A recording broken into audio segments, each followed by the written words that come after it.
is going on, everybody? Today on Dylan Talks Tone, we're going to have some fun. We are going to talk about two pickups that seem very similar in their form factor, but sound completely differently. We're going to talk about the Telecaster bridge pickup and then a bridge pickup that you put into a Stratocaster. Why do they sound so different? And is there a way to get a Stratocaster to sound a little more like a Telecaster if you perhaps wanted that? Yeah, it's kind of funny. So, Strats, Teles, Jazzmasters, Jaguars, the dimensions and the overall design of all those single coils is fairly similar. You have two pieces of this 4-bond material, which is basically just like a laminated, it's basically a rubber infused, I think it's rubber, yeah, rubber infused paper that kind of just holds it all together. It's basically just paper, really. Then you have these single coil magnets, these single pole magnets that are pressed into them, but they sound so differently. So when we look at, let's just talk about the bridge pickup, because that seems to be the question. What is the difference? Well, when you look at them next to each other, they look very similar. However, there's a couple of major differences. One is the Telecaster in this particular instance. Now, every maker of pickups, including Fender themselves, the way they change pickup sounds, for example, is by using different heights of magnets and by using different distances between these two layers. So different coil heights. But that's not the big difference between these two pickups. So here's something that really sets a Telecaster bridge pickup apart. And this is something that, obviously we know as guitar players that it has this thing, but we're going to talk about why it makes it so different. This is the steel base plate that goes on the bottom of a Telecaster bridge pickup. These magnets are not magnetized yet, so it won't stick, but basically it goes on the bottom like that. Now you may look at this and you may say, wait a minute, I thought those were copper. Actually, on some Telecaster, on a lot of Telecaster pickups, they are copper plated steel. If it was copper, it wouldn't work. It has to actually be magnetic for what we're about to talk about to work. So it has to be steel. So the ones that you see that are gold, that are copper colored on Telecasters are actually copper plated steel. Earlier Telecasters and broadcasters had actually plain steel, not copper. So I use plain steel. So this is how this works. This sticks to the bottom of here, and when you wax pot this pickup, then it actually kind of adheres to the bottom of this pickup. Sometimes if you get a real squealy one, it's because this has come loose, and you can kind of heat it up with a blow dryer or a heat gun, and you can get that wax to reseat on there. If that ever happens to you, it's a little trick you can do. So why does this change the sound of the pickup so much? When you look at the shape of the magnetic field surrounding the coil, it's sort of like a half of an hourglass, right? So it's kind of got this kind of football shaped, if you will, sort of shape of magnetic field. And so that is what creates the inductances in the pickup. So you've got this magnetic field surrounding this coil that's here, right? So then what you do is you take this steel plate and you put it on the bottom, and it actually reshapes the magnetic field around the pickup. So it actually flattens it. It's like it like blocks it and pushes it up. Now some will still obviously get through, but largely then what happens is you kind of have this rocket shaped thing where it's flat on the bottom, super wide, and it actually comes up over the pickup that way. But it's actually way flatter on the bottom. What does that do? That affects where in the coil the inductance happens, completely changing the sound, because you're actually changing the entire shape of the magnetic field surrounding the coil. And actually, what we should say is it changes where in the magnetic field the coil sits as far as the levels of intensity versus kind of where it's kind of plotted in there, if that makes sense. If you take this away, that completely changes. Now, it's really hard to make a comparison with or without this. So what we're going to do is we're going to do something kind of fun. You know what a Telecaster sounds like. I think we played one in the intro. It's not that hard. And you know what a Stratocaster sounds like on the bridge pickup. We played one of those in the intro. I don't think we really need to do an A/B test there. But what I want to do is something completely different. I wound this Stratocaster pickup the other day. So it's just one of our Stratocaster pickups. And I've got one of these steel base plates that we have. Custom cut for the bottom. Now this one is magnetized. For the bottom of a Strat pickup. We're going to take our Somnium guitar, you know, the one where we can swap out pickups super easy.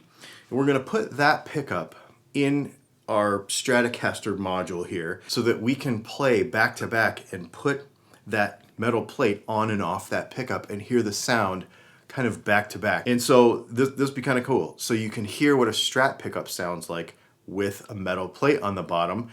Does it make it sound more like a Tele? We'll see. And we'll talk about this in a few minutes because I know that some of you are jumping through the internet saying, okay, there are other differences between a Strat and a Tele, like bridge type and tremolo and that sort of stuff. There are other differences, so we'll talk about that. But what's fun about this is to be able to isolate those differences. So everything else is exactly the same. This is just a Strat pickup. And we'll take a listen to this, and then we'll go ahead and throw a metal plate on the bottom and see what happens.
What did you hear when you listened to that? I know everybody's going to hear something a little different. I'm just going to tell you what I hear, and I'm going to tell you why I think I heard it. Something we need to remember here. A lot of people might say, well, it just sounded a little hotter, more, louder. A couple things. One, I did not change one amp setting through the entire thing. I did not EQ anything in post. With the Somnium, it's fun because we have the same exact strings, we have the same exact everything, same volume on the guitar, same everything. There is a definite shift in the mid-range. There is a little bit of shaving of top-end sparkle, which would make sense. There is, not too much though, like not enough to hurt it. Still has it, but definitely changes the character. The mid-range is definitely shifted a little bit lower. There's a little bit more bottom end grunt to it, which is pretty cool. And sustain is probably not the right word, but when I'm looking at the graphic on the screen and listening to it, it feels like the signal is stronger for a lot longer. And you might say, well, that's just because does that just make the pickup hotter? Well, usually that has to do with how much winds are on the pickup or how strong the magnets are. Remember, we haven't changed any of that. The magnets are exactly the same because we're using the exact same pickup. The winds are the same. Everything's the same. So people always talk about hotter pickups. It's not about that. It's about the frequencies that we hear and what we want to hear in the music that we're making. We've shifted the mid-range and the lower end frequencies a little bit with this pickup, with this plate. Now you might say, yeah, it wasn't really that much different. There's going to be people in the comments who'll be like, it kind of sounds the same to me, or it doesn't really make that big of difference. And I feel like there's a bigger difference between a Strat and a Tele. There are, because there are other mechanical differences in the guitar. So yes, but we're trying to isolate the pickup in this situation. The reason it happens is because the inductance, the overall efficiency of the coil changes when we mess with the shape of the magnetic field. That typically, so I measured the inductance like with the plate and without the plate, and it's about a 10% difference in inductance with the plate and without the plate. Now on a Tele pickup, it's actually a little bit more if you take the plate off the bottom because the plate's actually bigger and the way it shapes the magnetic field is a little bit different. We have size constraints with a Strat here, so that's kind of why. But about 10% different with this particular pickup. That's a lot. What does changing the inductance do? It's the overall efficiency of the pickup, and basically what that does is it moves the resonant peak. The resonant peak, without getting super nerdy, is the peak or the frequencies that this pickup makes the easiest and the most. And so it shifts it a little bit when we change the inductance of the pickup. And that's kind of what you're hearing. It's very interesting. Is it something that you want? I don't know. Maybe you do. Let me know. We could wind a set of pickups with this on the bottom. We could wax pot them and make them proper. You wouldn't want to run it loose because it would make it bangy noises in your guitar. But we could make a set of pickups that did this. I'll tell you what. Let's listen to it in the neck position and see what that sounds like.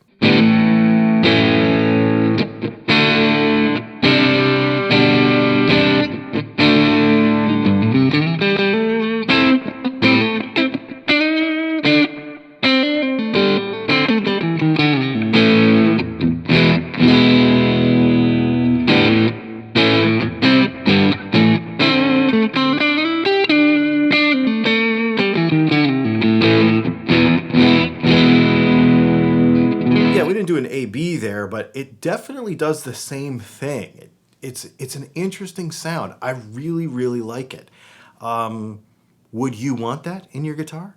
Get in the comments and let me know if that's something you'd be interested in us doing, is making a set of pickups specifically with this metal plate on the bottom and how it, what do you think? I want to say thank you to all of my Patreon supporters and all of the YouTube members.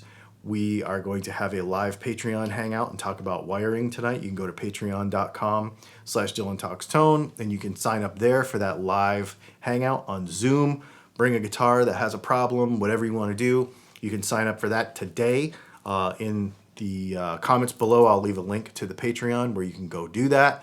It's going to be 8 o'clock Eastern time tonight. It'll be fun. We're going to hang out live and do some problem solving and do some wiring questions and stuff like that. We're going to talk about various wiring schematics and whatever. Probably Google up some designs, talk about some various stuff. It'd be kind of fun.